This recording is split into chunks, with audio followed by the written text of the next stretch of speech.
परमात्मा श्री राधा कृष्ण के चरणारविंदों में शतकोटि नमन बंदन करते हुए मित्रों को, जिज्ञासुओं को, धर्म प्रेमियों को, ज्योतिष विज्ञान प्रेमियों को हर हर महादेव बम बम भोले नमः शिवाय। मित्रों, लक्ष्मीवान होना, वैभवशाली होना, बहुत बड़ा धनपति बनना, कुबेर के समान। जैसे हमारे देश में बहुत सारे कुबेरपति हैं, दसियों ऐसी हस्तियां हैं जो कि लक्ष्मीवान हैं। वो धनुष के द्वारा ही जाने जाते हैं, अन्य कुछ भी नहीं उनके पास। न कोई रूपवान है, न कोई शारीरिक शक्ति वाले हैं, न वो विद्वान हैं। वो केवल लक्ष्मी के बल पर कुबेर के समान धनी होने के कारण उनको देश जानता है। जैसे अंबानी, टाटा, पहले एक बिरला और डालमिया हुआ करते थे, अब अडानी है। अडानी, अंबानी, महिंद्रा एंड महिंद्रा, आनंद महिंद्रा, आनंद ही आनंद है उनका। बहुत सारे हैं, सॉफ्टवेयर की दुनिया के हैं, कंप्यूटर की दुनिया के, जिनको केवल धन के द्वारा जाना जाता है। धन नहीं है तो जीवन नरक हो जाता है। अच्छा, ज्योतिष शास्त्र में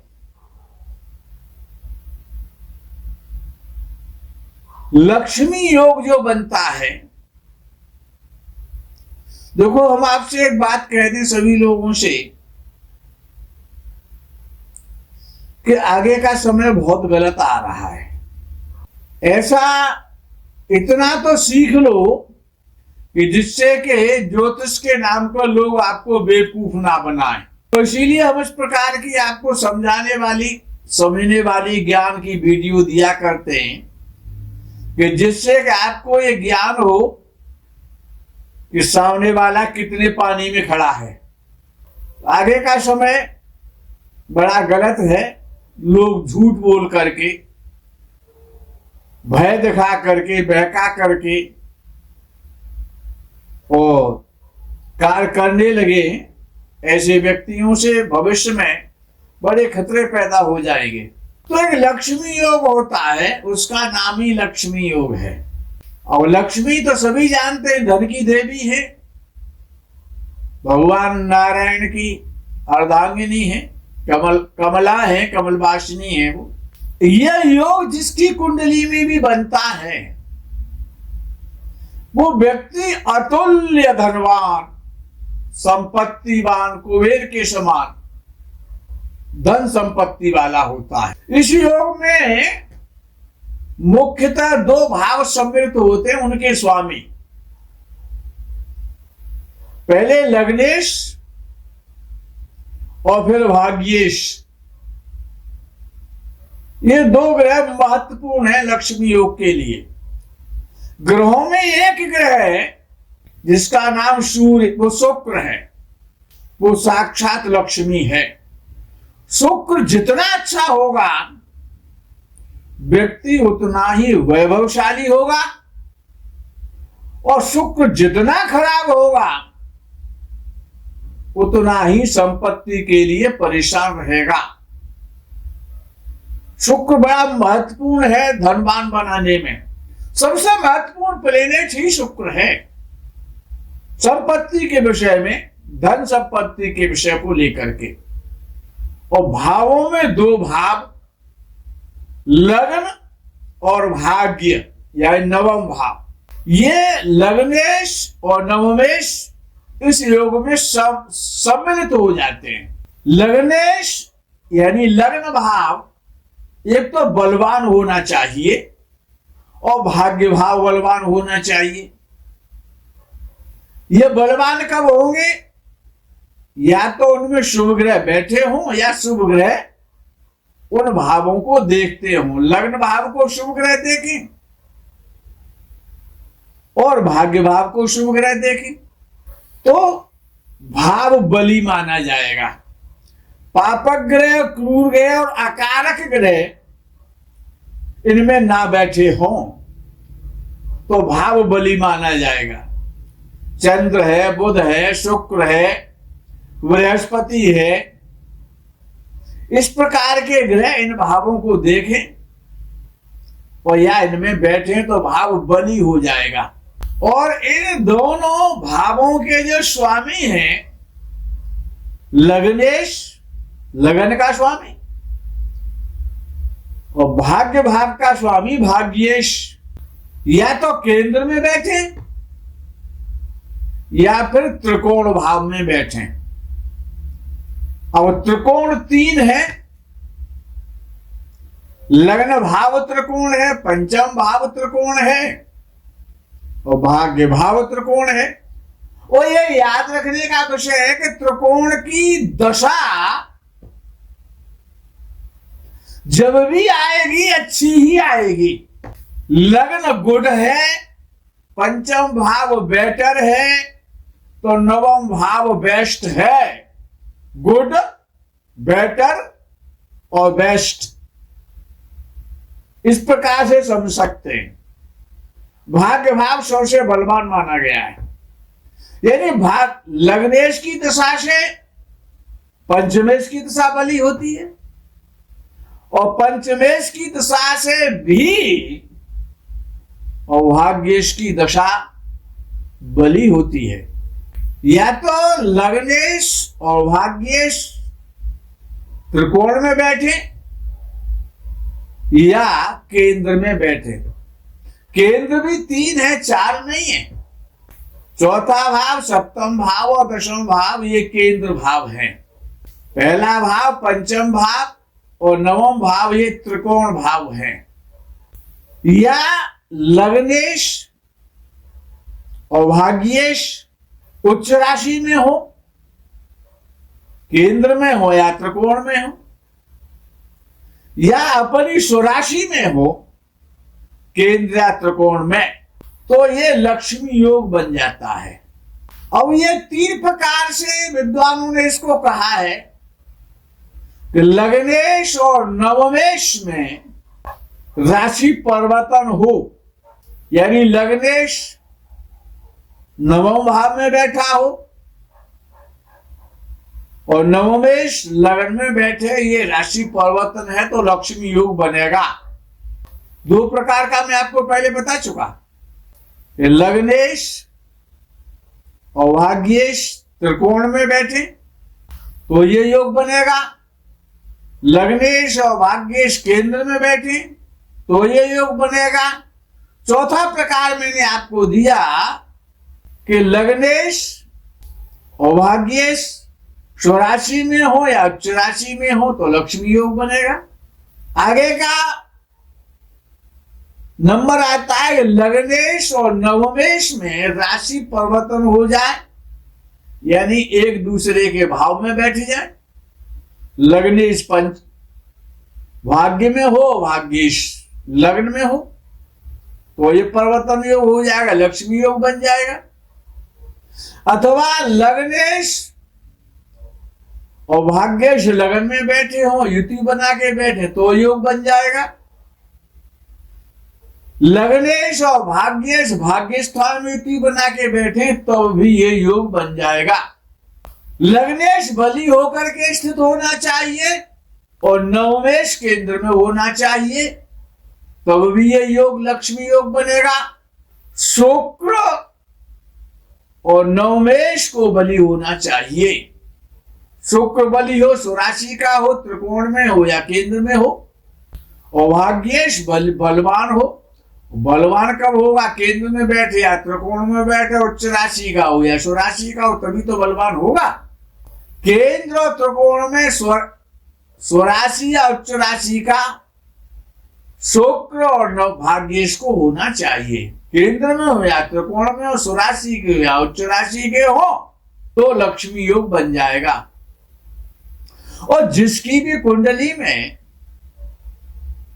जब ये योग बनता है, जो भी जातक होता है, स्त्री हो या पुरुष हो, तो ऐसा व्यक्ति गुणवान होता है, विशेष संपत्तिवान होता है, धनवान होता है, आकर्षक होता है, व्यक्तित्वशाली होता है, दयालु होता है, परोपकारी होता है, विद्यावान होता है, यशस्वी होता है, भाग्यशाली होता है और धर्मात्मा होता है। अर्थात ये योग जिस कुंडली में बनता है, तो ऐसा विष्णु पुराण में कहा गया है कि ऐसा व्यक्ति स्वर्ग से आया हुआ, स्वर्ग को भोग करके जो प्राणी आते हैं, यानी चीड़े पुण्य मर्त्य लोका बसंती, जो जीवात्मा स्वर्ग चले जाते हैं पुण्यार्जन करके, उनको स्वर्ग की प्राप्ति हो जाती है। और जब उनके पुण्य क्षीण हो जाते हैं, पुण्य खत्म हो जाते हैं, तो पुनः वो स्वर्ग से आए हुए जो प्राणी हैं, उनके कुंडली में ये लक्ष्मी योग बनता है, ऐसा शास्त्र कहता है। और स्वर्ग से आए हुए जो जीवात्मा है, वो स्त्री रूप में या पुरुष रूप में है, उनके लक्षण क्या होते हैं? कुंडली ना भी हो या आप उनकी कुंडली नहीं भी जानते हो, तो लक्षणों से पता कर सकते हैं। तो उनके 4 लक्षण होते हैं। जो भी स्वर्ग से प्राणी इस मर्त्य लोक में धरा पर आते हैं, जन्म लेते हैं स्त्री पुरुष के रूप में, उनके मुख्य रूप से 4 लक्षण होते हैं। क्या? धर्म प्रसंगो, एक तो वो धार्मिक होते, धर्मात्मा होते, धर्म की चर्चा करते हैं, धर्म पर चलने वाले होते हैं, धर्मादि तीर्थों में जाने वाले होते हैं। तो अर्थात धार्मिक होंगे। सबसे बड़ा गुण, पहला गुण होगा उनका धर्म प्रसंगो। दूसरा गुण होगा मधुराच वाणी, वाणी में मधुरता होगी, मिठास होगा, सत्यता होगी, प्रभावशीलता होगी, मधुर वाणी होगी। वाणी से ही दूसरों का कष्ट हरने वाले होंगे। तो मधुराच वाणी। और उनका अब तीसरा लक्षण क्या है? देवार्चनम, देवताओं की साधना करने वाले, मंत्र जप करने वाले, कथा भागवत कराने वाले, यज्ञानुष्ठान कराने वाले, विद्वानों का सम्मान करने वाले, माता पिता का सम्मान करने वाले, अपने से बड़ों का सम्मान करने वाले, शिष्टाचार देने वाले, दीर्घायु, निरोग, सुंदर, व्यक्तित्वशाली, बुद्धिमान, ये उनके ये तीसरा लक्षण है। चौथा लक्षण क्या है? ब्राह्मण तर्पण, अपने जो उनके पितृश्वर हैं, बाबा हैं, दादी है, परदादी है, परदादा हैं, पिता है, माता है, नाना है, नानी है, परनानी है, यानी मातृपक्ष और पितृपक्ष दोनों में श्रद्धा रखने वाले, और उनके लिए पितृ गायत्री का जप है, गया श्राद्ध है, वार्षिक श्राद्ध है, उनमें श्रद्धा रखने वाले और उनको स्वर्ग की कामना रखने वाले, उनको उनकी सदगति कराने वाले, ये 4 प्रमुखतया लक्षण होते हैं। तो ये लक्ष्मी योग जिनकी कुंडली में होता है, उनमें ये लक्षण तो होते ही होते हैं। कुंडली है तब भी ये लक्षण होंगे, ना है अगर ये लक्षण घटित हो रहे हैं तो आप ये समझ सकते हैं कि व्यक्ति स्वर्ग से आया हुआ प्राणी है और इसकी कुंडली में लक्ष्मी योग बना हुआ है, इसीलिए ये संपत्ति के द्वारा संसार में यश प्राप्त कर रहा है, समस्त प्रकार के सुखों को भोग रहा है, दूसरों को सुख दे रहा है। ये लक्ष्मी योग बड़ा प्रभावी है।